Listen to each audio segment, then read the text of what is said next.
Bem-vindos à Universidade do Nosso Tempo, Universidade Aberta, a única instituição de ensino superior pública portuguesa de ensino à distância. Hoje vamos falar sobre a língua portuguesa, a construção de um espaço.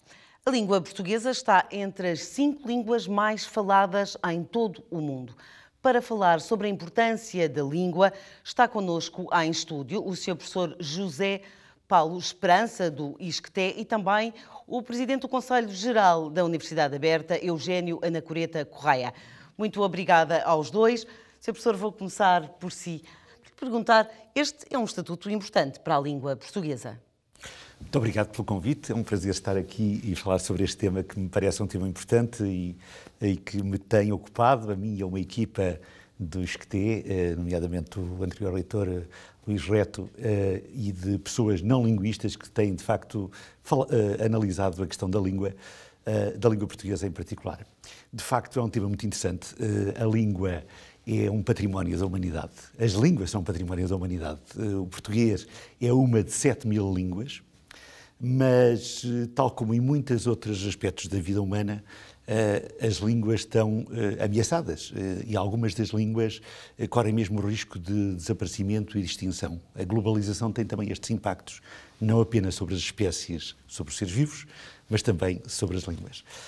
O português é uma língua muito importante, efetivamente tem aspectos que a distinguem, é a língua que mais cresce desde o século XV, de longe.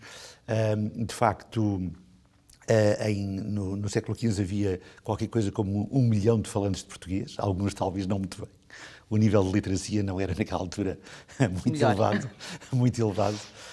E, de facto, hoje calcula-se cerca de 260 milhões de falantes. Curiosamente, algumas das línguas que cresceram menos são línguas hoje muito importantes, como, por exemplo, o chinês ou o alemão, que tiveram taxas de crescimento muito menores do que o português. O português, de facto, expandiu-se um pouco pelo mundo. Aliás, migrou do hemisfério norte para o hemisfério sul, é hoje a língua mais falada no hemisfério sul, e é uma língua dispersa. Portanto, o português é, de facto, uma língua importante. Naturalmente, uma coisa muito importante é de facto a produção de bens culturais, a produção de ciência. Nós temos áreas onde o português é mais influente do que outras. E precisamente... Falaremos delas mais à frente. Ainda temos, de facto, algumas assimetrias nessa matéria, mas claramente este reconhecimento pela Unesco da importância do português é absolutamente merecida e hoje o português tem um peso grande em termos mundiais, nomeadamente ao nível das instituições internacionais, onde se espera que possa vir a crescer. Mas, naturalmente, nesses aspectos, o meu domínio não é tão forte como seguramente o do Sr. Embaixador. Muito obrigado. Sr. Embaixador, domina essas áreas muito melhor. O professor Paulo Esperança é um grande especialista desta matéria, eu aprendo sempre com ele. Mas eu queria dizer, eu estou de acordo com o que diz, acrescentaria apenas aqui alguns pequenos pormenores.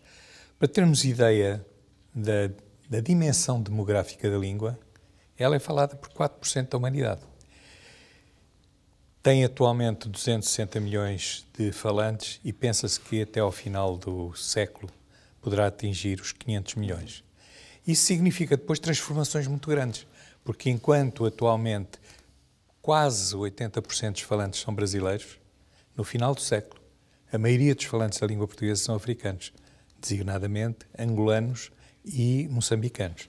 Portanto, esta língua é uma língua muito dinâmica, foi sempre muito, muito dinâmica, e esta consagração que a 40ª Conferência Geral da Unesco, em novembro de 2019, deu à língua portuguesa, classificando-a como língua mundial, é uma consagração que é muito importante. E o dia 5 de maio é o dia que está consagrado a que se festeje, porque se trata, de facto, de festejarmos esse estatuto. Passou muito pouco tempo, não é? Tivemos várias comemorações neste Muitas dia. Comemorações um pouco por todo o mundo. Eu terei visto alguma coisa que dizia que havia mais de 150 comemorações e ainda continuam. Vão prolongar-se ainda por algum tempo esse tipo de comemorações.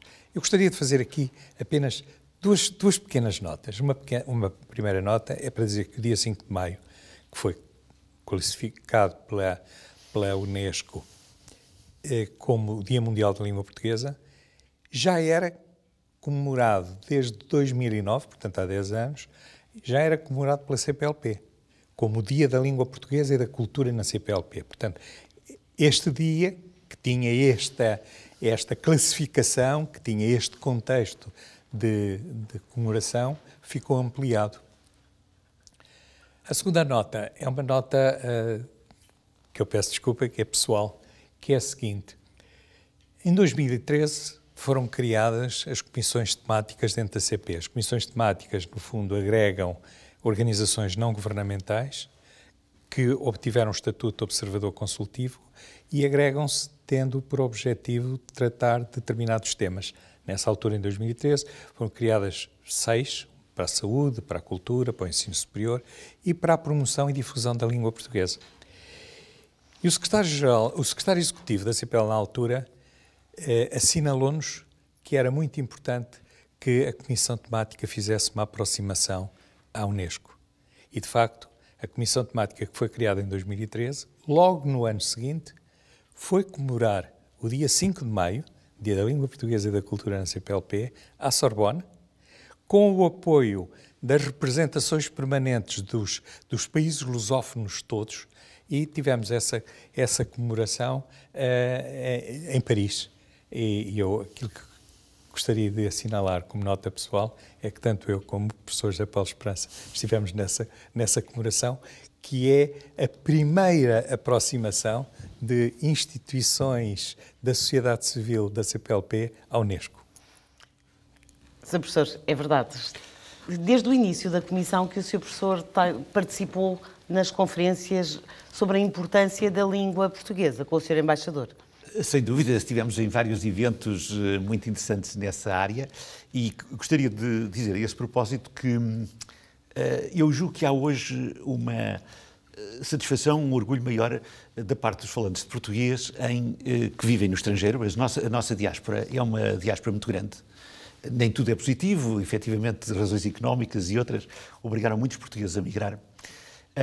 E o que eu julgo que evoluiu muito é o nível, digamos, cultural das nossas diásporas. Hoje em dia existe uma formação muito mais elevada e um muito maior carinho pela língua. E, de facto, a projeção que eles estão a dar ao português é muito importante, porque são pessoas que organizam, de facto, estes eventos. Temos pessoas, neste caso foi uma professora da Sorbonne, que organizou este evento. E, de facto, nos Estados Unidos, por exemplo, também temos hoje um crescimento bastante grande e isso permite que o português comece a ser cada vez mais uma língua, é uma das línguas que tem maior crescimento, embora de uma base muito baixa, como segunda língua, o chamado L2, que é um aspecto muito interessante, ou seja, há cada vez mais pessoas a aprender português, desde logo em Espanha, ou na Argentina, ou no Uruguai, nos países mais próximos, mas também nos Estados Unidos, na China. Efetivamente, hoje são mais de 20 as universidades da China que têm cursos em português e a aprendizagem do português é muito importante. Podemos falar então do valor económico da língua que passou a ser... Bom, claramente o valor económico da língua é um aspecto que tem muitas vertentes. A língua é um facilitador da comunicação entre as pessoas e, portanto, é um facilitador do comércio, é um facilitador do investimento estrangeiro, nomeadamente a gestão de empresas. É um grande problema hoje nas empresas multinacionais. Que tipo de língua é que deve ser utilizada na sua comunicação? Recordo-me do CEO da Philips em Portugal, que se recusou, que era holandês, e que se recusou a receber uma mensagem que recebeu da sede em holandês, porque ele dizia, não, isto não é uma língua que depois a minha secretária consiga ler e, portanto, por favor, passam a comunicar comigo em inglês. Isso é uma situação relativamente complexa. No caso do português, também, obviamente, nós utilizamos muito o inglês hoje é a língua franca, tal como o português já foi no século XVI e XVII, a língua franca, mas, de facto, a aprendizagem do português é muito importante, volto a dizer, como o L2, e nós fizemos um estudo sobre, no caso da África, as línguas que eram pedidas para as pessoas que respondiam a anúncios de emprego. Isto hoje a internet permite-nos fazer este tipo de pesquisas. E, de facto, o português surge quase sempre como o número 4 ou número 5, como a língua mais procurada na comunicação, por exemplo, em África. E, portanto, é bom ser engenheiro ou ser informático e, simultaneamente, dominar o português. E, portanto, por exemplo, nos Estados Unidos estamos a ver que também a aprendizagem do português, onde ainda estamos aí em 15º lugar, o que é muito inferior ao peso efetivo da nossa língua, ao peso relativo, mas há um crescimento muito grande da procura pelos cursos de português, o que é, desde logo em si, uma oportunidade de negócio. Nós não podemos esquecer que estamos na universidade e é muito importante também pensarmos qual é o papel das universidades nesta promoção da língua. Eu acho que é um papel central. Não há aqui que fugir às palavras.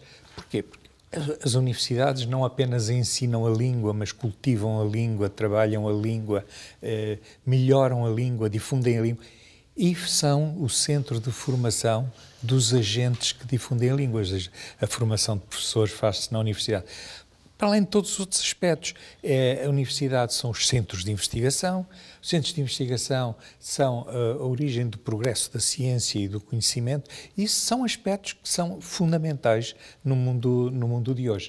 De resto, quando nós vemos o que é que faz a força e o prestígio de uma língua, é a dimensão demográfica, com certeza, o peso geoestratégico, com certeza, mas tem muito a ver com o dinamismo cultural, científico, tecnológico e com a capacidade de transmitir essa riqueza que no seio da universidade se gera pelo trabalho de investigação, pelo trabalho de ensino, etc., pela capacidade de se fazer essa comunicação. Todo este trabalho, esses são os desafios de futuro. Eu julgo que os desafios de futuro da língua são enormes. Nós centramos-nos muito no problema no facto de não haver nós não temos uma política de língua. Temos algumas coisas que pontualmente e setorialmente agarram o problema ou procuram resolver o problema, mas não temos, de facto, uma política de língua. E essa política de língua deveria ter várias características. Desde logo, ser criativa e criadora, no sentido de fomentar a criação artística, cultural, científica, etc, etc, etc. Depois, assentar numa política de comunicação que passe para a sociedade aquilo que é o que se cria. E, finalmente, tem que ter uma outra característica fundamental, que é a da cooperação. No mundo global de hoje, ninguém faz nada sozinho. Ou juntamos esforços, ou juntamos capacidades e, em comum, temos que procurar um futuro comum. Não há mais tempo para esta questão de pensarmos que nós conseguimos fazer tudo. E isto conduz a que, no domínio da língua, nós devíamos ter cada vez mais presente que ninguém pode dizer a língua é nossa. Nós todos podemos dizer e devemos dizer a língua também é nossa. Porque esta é uma língua, a língua é de quem a fala. E quando nós temos 260 ou 270 milhões e brevemente seremos 500 milhões a falar, todos somos donos da língua, todos somos proprietários da língua e, portanto, é neste universo em que todos nos reconhecemos neste aspecto comum que temos que trabalhar para construir um futuro comum. E as universidades nisto são o segredo do êxito que esta política da língua possa ter. Posso só acrescentar uma pequena nota? Bem, nós estamos na Universidade Aberta, que sempre tira o partido das tecnologias, também no sentido Exatamente. De facultar formação à distância. E há um instrumento muito importante que são os MOOCs, aquilo que os americanos, que algumas universidades americanas desenvolveram, e que nós devíamos trabalhar mais nisso em língua portuguesa.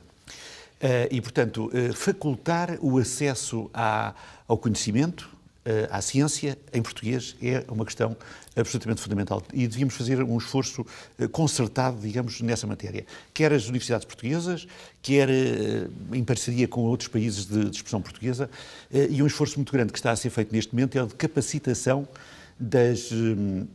dos professores e dos investigadores, nomeadamente em África. Há um programa que é o Ciência LP, que é apoiado pela FCT, que tem esse objetivo de formar engenheiros, de formar peritos em biodiversidade, de formar peritos em ciências agrárias, em saúde pública, nesses países, de forma a melhorar a situação deles. Aliás, até se contribuiu um pouco também para esta questão do combate ao Covid e dar-lhes centros de despistagem de incidência da doença. Houve uma série de coisas que foram feitas. Agora, a questão do Covid é, de facto, uma questão que é muito interessante, porque nós temos que aliar tecnologia com a formação na língua.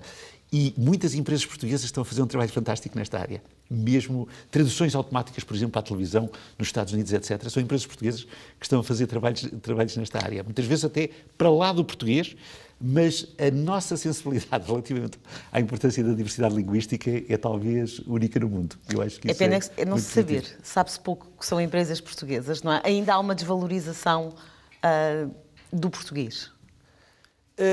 Eu julgo que sim, claro, mas como eu referi, em termos relativos, o português não tem o peso como segunda língua, na aprendizagem de segunda língua, que tem, por exemplo, o coreano. Nos Estados Unidos, o coreano, o vietnamita, etc., têm, de facto, uma atração ainda bastante grande. Mas, em termos de, se analisarmos isto numa perspectiva de evolução de derivada de taxa de crescimento, vemos que a língua portuguesa está, de facto, a crescer muito, muito rapidamente. Portanto, há uma percepção muito grande relativamente a isso.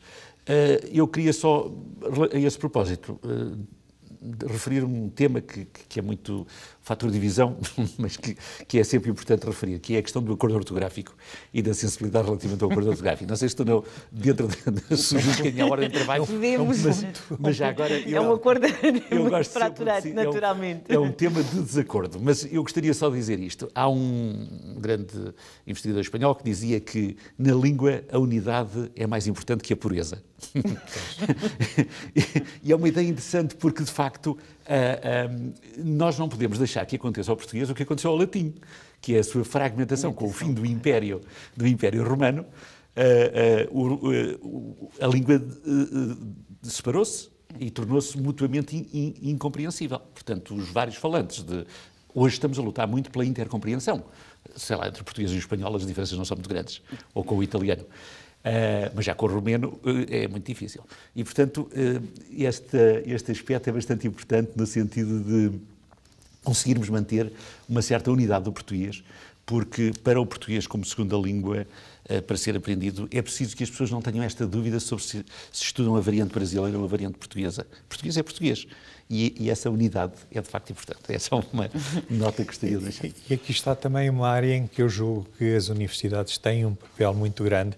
Eu gostaria de salientar a importância e a visão que significou a Universidade Aberta ter, em 2018, quando festejou, quando celebrou o seu 30º aniversário, ter promovido a criação da Associação de Ensino à Distância dos Países de Língua Portuguesa, que é exatamente uma plataforma de encontro de instituições de ensino superior do mundo que fala português, a benefício do português. Pronto, tem do português como língua, como cultura, como fator de ciência, como fator de transmissão de conhecimento, etc. Ora bem, esta instituição, que é presidida atualmente pela Universidade Aberta, representa exatamente também um esforço para essa unidade.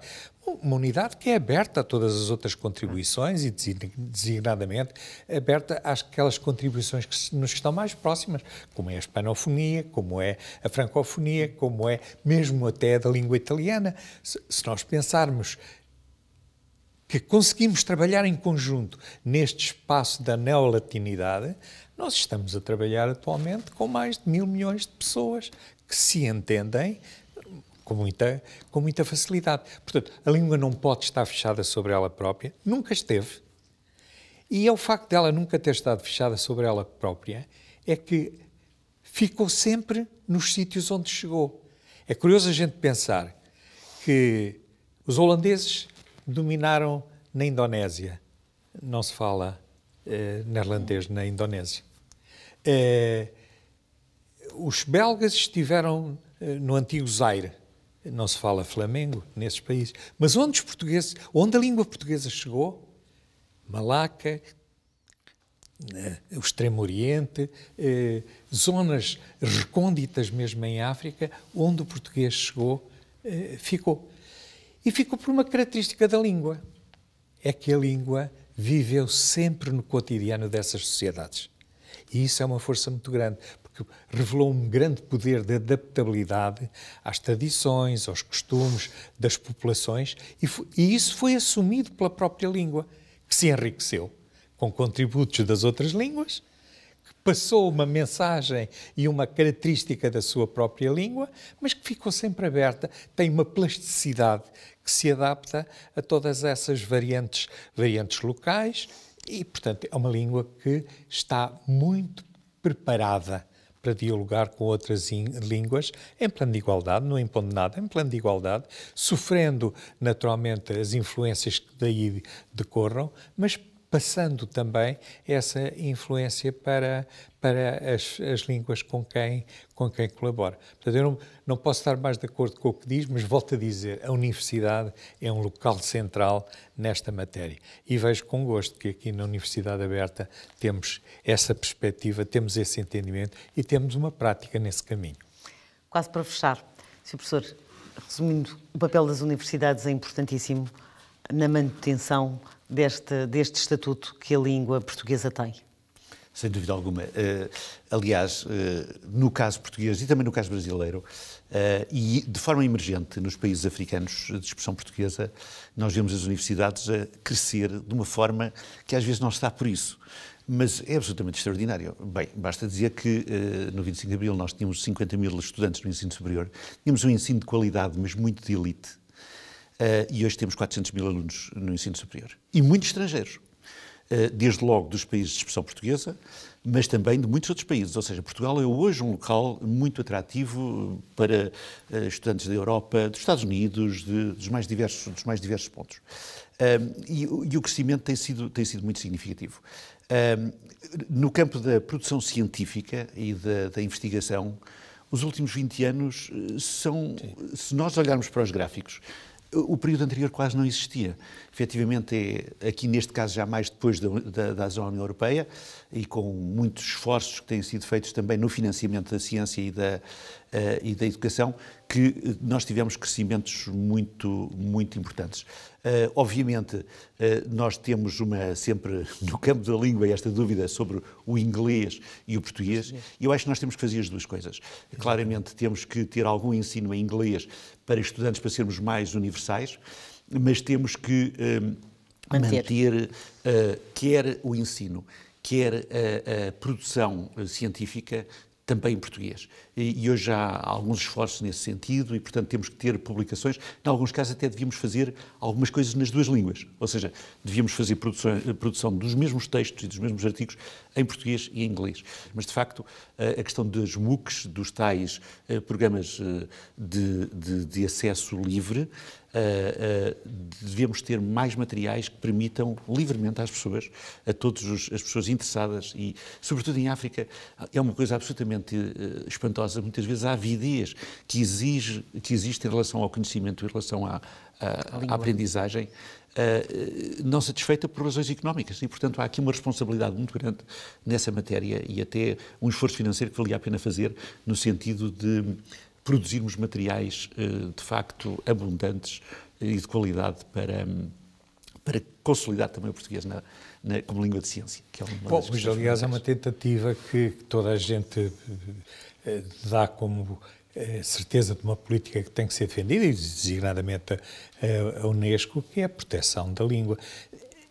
Até por esta simples razão, é que ninguém é capaz de pensar para além das capacidades que uma própria língua dá para pensar. Claro. E, portanto, essa é uma primeira razão para que haja uma proteção da língua. O Edgar Morin dizia aqui, num artigo aqui há algum tempo atrás, ele sendo contra a homogeneização da cultura, defendia que houvesse a diversidade na unidade humana e a diversidade humana na unidade.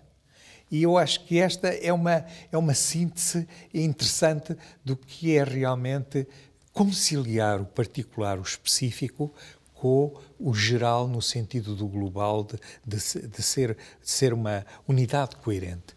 E eu creio que esse é um esforço que a própria universidade, cujo nome Universitas, Universal, nos sugere exatamente que tenhamos sempre essa visão global. E deixe-me só como nota final dizer que esta Universidade Aberta tem alunos de mais de 40 nacionalidades. Portanto, no fundo, representando bem o sentido disto que os dois estamos aqui a dizer, de cada um por sua vez, mas dizendo o mesmo ou dizendo os dois em concordância. Resta-me agradecer-vos a vossa presença e voltamos a falar sobre assuntos da atualidade na Universidade Aberta, a única instituição de ensino superior português de ensino à distância.